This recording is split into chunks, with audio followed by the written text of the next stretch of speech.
انا بجد مش فاهم ازاي حاجه تبقى فايرال. بجد مفيش اي قواعد تقول لك ازاي ممكن الفيديو بتاعك يضرب. الفكره ان انا بيظهر لي فيديوهات لناس بتدعي ان عندها الحل السحري انها تخلي اي فيديو يضرب، ويقولوا لك بقى حاجات زي انك انت تستخدم عدد ثواني معينه من الفيديو، او تستخدم ساوند معين، او تختار وقت الابلود المناسب. بس طبعا هيقول لك التفاصيل كامله في كورس هو عامله. طيب ده فيديو لتوست بيقع، هل ممكن الكورس بتاعك يشرح لي ازاي الفيديو ده جايب 12 مليون لايك على تيك توك؟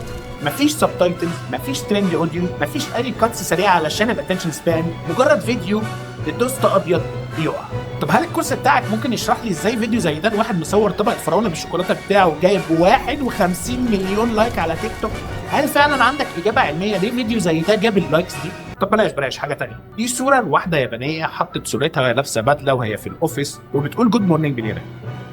الصورة دي جابت 77 مليون فيو و240 ألف لايك على تويتر. لو عندك إجابة إن الصورة دي فايرالت تبقى كداب.